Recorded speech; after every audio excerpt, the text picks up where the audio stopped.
వచ్చి నా హస్బెండ్తో ఉంటాను, తను ఎవరు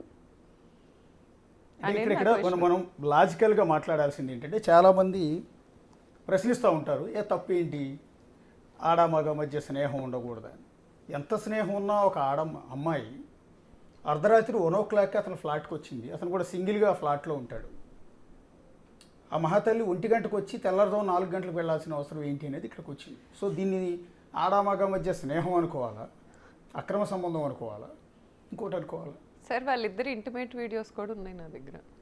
కానీ నేను ఒక సంస్కారవంతమైన కుటుంబం నుంచి వచ్చాను, ఒక ఆడపిల్ల పెట్టడం నాకు ఇష్టం లేదు. ఇప్పుడు దాకా ఇవి కూడా నా దగ్గర లేవన్నారు సార్.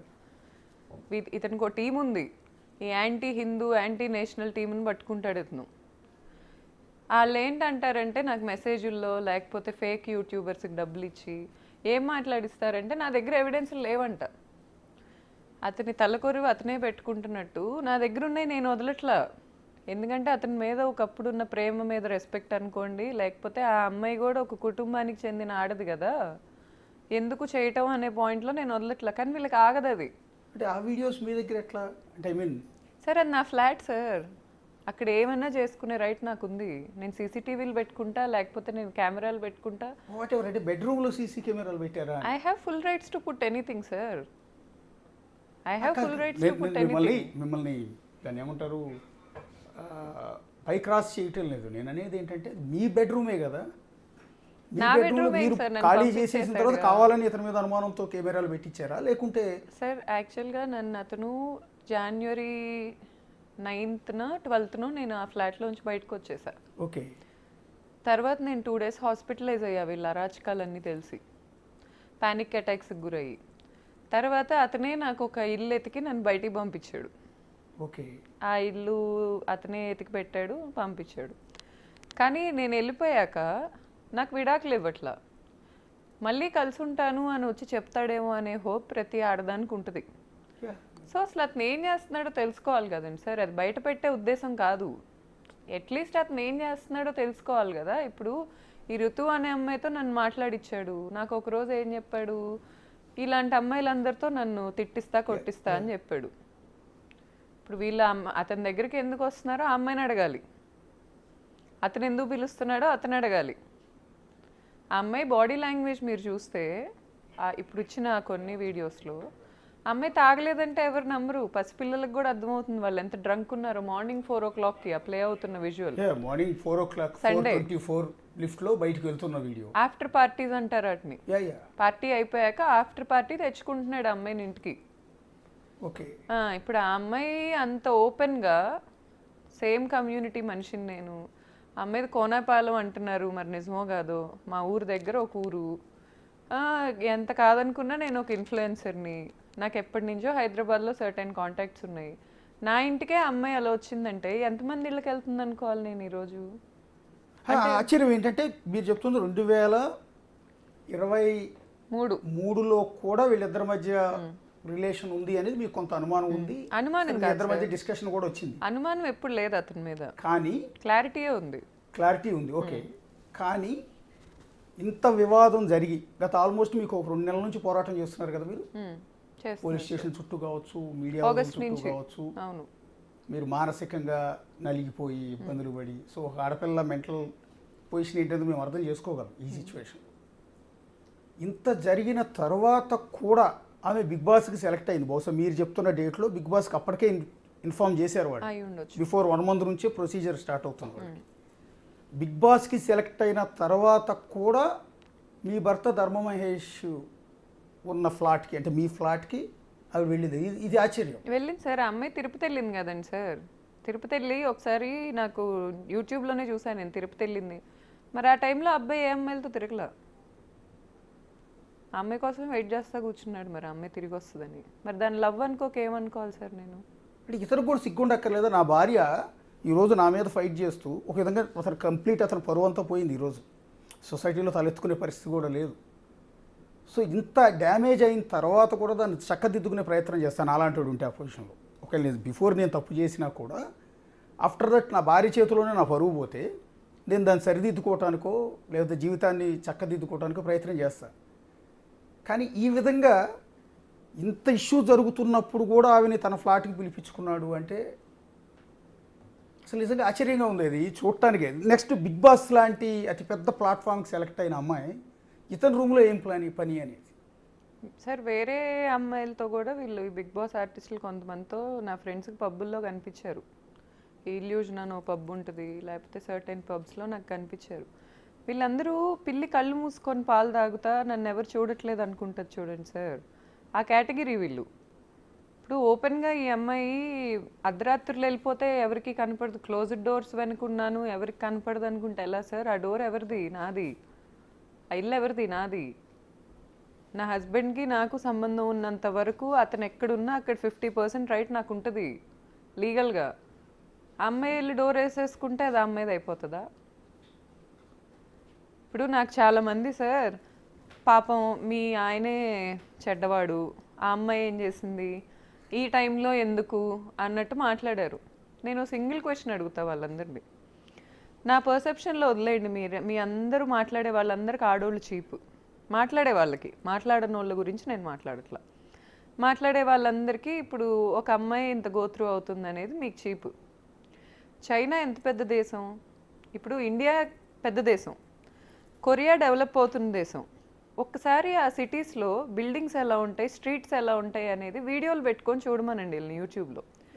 ఎంత డెవలప్డ్ ఉన్నాయి.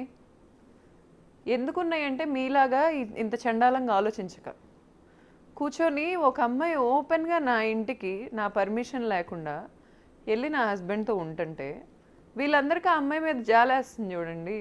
అక్కడే ఇంకేం డెవలప్ అయిద్దండి ఈ దేశం? నాకు అర్థం కాదు. మినిమం కామన్ సెన్స్ ఉండదా? నాకు చిరాకు వస్తుంది, ఎందుకంటే ఇంకా మేము ఇద్దరం విడిపోలే. సరే ఆ అబ్బాయికి సిగ్గులేదు, నేను డినై చేయను, లేకపోతే నన్ను నాకంత ముద్దుగా ఒక బిడ్డ ఉన్నాడు మమ్మల్ని వదిలేయాల్సిన అవసరం అతనికి లేదు. ఈ అమ్మాయికి నేను తెలుసు కదండి సార్. నా క్వశ్చన్ ఇక్కడ ఒక ఉమెన్హుడ్గా నేను అడుగుతున్నా, ఒక ఉమెన్హుడ్ని నేను రిప్రజెంట్ చేస్తా. ఎంతమంది ఉమెన్కి ఆ అమ్మాయి మీద జాలుందో నాకు తెలీదు, కానీ నేను ఇక్కడ ఒక ఉమెన్హుడ్ని రిప్రజెంట్ చేస్తా అడుగుతున్నాను. పెళ్ళాం ఊరు వెళ్తే సినిమాలో లాగా ఈ అమ్మాయి నా ఫ్లాట్లో దూరింది. ఎంతమంది ఫ్లాట్స్లో వీళ్ళు దూరుతున్నారు? అసలు ఈ అమ్మాయి సర్కిల్ ఏంటి? ఈ అమ్మాయి కాల్ డేటా తీయండి. ఎంతమంది షుగర్ డాడీస్ ఉన్నారు ఈ అమ్మాయికి? ఎంతమంది అబ్బాయిలు డబ్బులు కొల్లగొడుతుంది? ఇవన్నీ బయటికి తీయండి. అసలు ఈ అమ్మాయి వెనకెవరున్నారు? ఆన్సర్ ఇవ్వండి నాకు. ఇది పెద్ద సిటీ సార్ హైదరాబాద్ అనేది, వెరీ వెల్ డెవలప్డ్ సిటీ. నాకు ఇండియాలో ఢిల్లీ వెళ్ళినా ఈ ఫీల్ రాదు. ఇప్పుడు ఆ నిలోఫర్ కెఫే ఏరియా దగ్గర నించుంటే ఒక ఫారిన్లో ఉన్నట్టు ఉంటుంది, అంత డెవలప్డ్ సిటీ మంది. అలాంటి సిటీలో ఇంత ఓపెన్గా వీళ్ళు నేను ఒక ఇన్ఫ్లుయెన్సర్ని, నేను వాయిస్ చేయగలను అని తెలిసి కూడా ఈ అమ్మాయిలు ఇలాంటి పనులు చేస్తున్నారు అంటే వీళ్ళు వాయిస్ లేని ఇళ్లల్లో ఏం చేస్తున్నారు?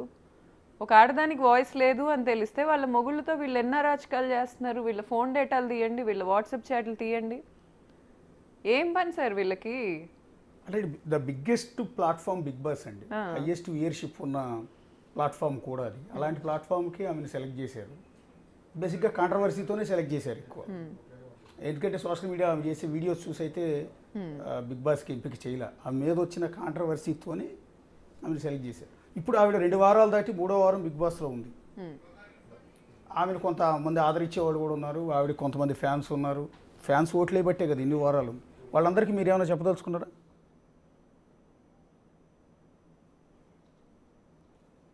అంటే ఆవిడ ఫ్యాన్స్కి నేను ఒకసారి రీతూ చౌదరి గురించి మనం డిస్కస్ చేస్తున్నాం. రీతూ చౌదరి అంటే మాకేం కోపం లేదు, రీతూ చౌదరి అంటే అగైనెస్ట్ కూడా కాదు. వరుసగా 2 కాంట్రవర్సీల్లో ఆవిడ బిగ్ టీవీ వేదికగా ఆవిడ గురించి డిస్కస్ చేస్తుంది. ఒకటి బిగ్ బాస్ బయట ఉన్నప్పుడు బిగ్ టీవీలో డిస్కస్ జరిగింది, బిగ్ బాస్ లోపలికి వెళ్ళిన తర్వాత మళ్ళీ బిగ్ టీవీలో ఆవిడ గురించి డిస్కషన్ జరుగుతోంది. ఒకసారి ఇష్యూ జరిగినప్పుడు అది మేమే రైజ్ చేసాం. అతిపెద్ద కుంభకోణంలో ఫస్ట్ టైం రీతూ చౌదరి అనే ఒక సోషల్ మీడియా ఇన్ఫ్లుయెన్సర్, బహుశా జబర్దస్త్లో చిన్న క్యారెక్టర్లు ఏవో చేస్తుంటారు తప్ప పెద్ద పాపులర్ కూడా కాదు, పెద్దగా తెలిసింది కూడా కాదు.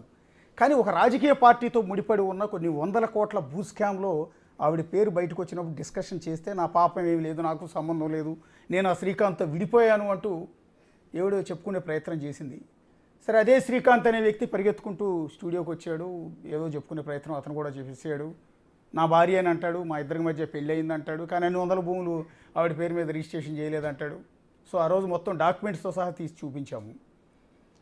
సో ఇప్పుడు బిగ్ బాస్ లాంటి ప్లాట్ఫామ్ మీదకి వెళ్ళి ప్రస్తుతం ఒక రియాలిటీ షోలో పార్టిసిపేట్ చేస్తున్న రీతు చౌదరి అదే బిగ్ బాస్కి వెళ్ళే ముందు మన స్టూడియోలో ఉన్న గౌతమి చౌదరి గారి సొంత ఫ్లాట్కి ఆమె భర్త ఉన్న గదిలోకి వెళ్ళి కొన్ని రోజుల పాటు సీసీ ఫుటేజ్లో దొరికిపోయారు అడ్డంగా.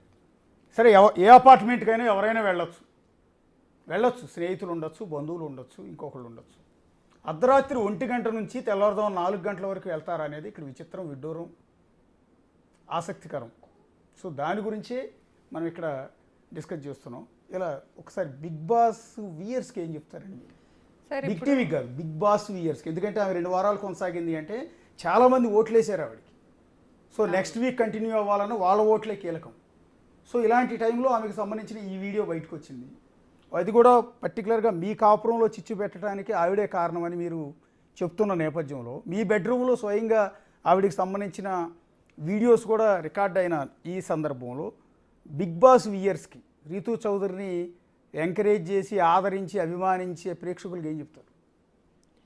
సార్ మనకి విజయవాడ, మా ఊరు నందిగామ, విజయవాడ నుంచి ఈ స్పేస్కి వెళ్ళిన ఉంది రీసెంట్గా. వాళ్ళ గురించి ఎవరు పట్టించుకోరు.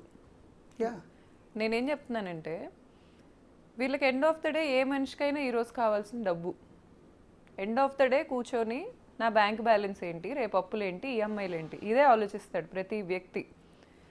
ఇట్లాంటి వాళ్ళని ఆదరిస్తే అసలు అలాంటి ఎక్స్పెక్ట్ చేయకండి. ఇది ఇప్పుడు మనీ రొటేషన్ ఒకటి ఉంటుంది. రియల్ ఎస్టేట్ అనే బిగ్ థింగ్స్ నుంచి స్టార్ట్ అయ్యి ఇలాంటి చిల్లర పనుల వరకు ఈ రొటేషన్ జరుగుతూ ఉంటుంది మనీ. ఇట్లాంటి వాళ్ళు రొటేట్ చేయకపోవటం వల్ల జరిగే లాస్ అయితే ఏం లేదు. కానీ వీళ్ళు ఏం చేస్తున్నారంటే ఇలాంటి వాళ్ళని పెద్దోళ్ళని చేసి ఇన్ఫ్లుయెన్సర్ అనేవాళ్ళు, షియారా ఫెరెగ్నీ అని ఒక ఉంటుంది, ప్యారిస్కి చెందిన ఒక ఇన్ఫ్లుయెన్సర్. ఆమె షియారా ఫెరెగ్నీ అనే బ్రాండ్ పెట్టి కొన్ని వేల కోట్లు సంపాదిస్తుంది. కెమిలియా కోయెల్లో అని ఒక ఉంటుంది, స్పెయిన్, కొన్ని వేల కోట్లు. మన హైదరాబాద్లో ఇన్ఫ్లుయెన్సర్స్ గురించి ఎత్తితే బిజినెస్ చేసే ఇన్ఫ్లుయెన్సర్స్ వీళ్ళకి ఎక్కరు. నీట్గా పద్ధతిగా బతికే ఆడపిల్లలు ఎక్కరు. అందం కావాలా, ఈ కాదు కావాల్సింది, ఈ సోది మసాలా. దీనివల్ల మగాళ్ళకి ఖర్చు అవుతుంది, లేకపోతే పెళ్ళాలు లేనప్పుడు కాస్త ఎంటర్టైన్మెంట్ వస్తుంది, కానీ ఒక జాబ్ జనరేట్ అవ్వదు, ఒక ఇండస్ట్రీ రాదు. ఓన్లీ మగాళ్ళే కష్టపడితే దేశం డెవలప్ అయిందంటాం అబద్ధం. ఆడవాళ్ళ కష్టం కూడా ఉంది. కానీ ఆడవాళ్ళని ఎండ్ ఆఫ్ ద డే ఇలా హింస పెట్టి ఆడవాళ్ళని మీరు ఎంకరేజ్ చేస్తూ ఉంటే మీ పిల్లలకి రేపు జాబ్లు ఉండవు. నేను చెప్పేది లాజిక్లెస్గా అనిపిస్తుంది, ఎందుకంటే కామన్ సెన్స్ లేనోడికి, కామన్ సెన్స్ లేనోడే అట్లాంటి వాళ్ళు ఫాలో అవుతాడు.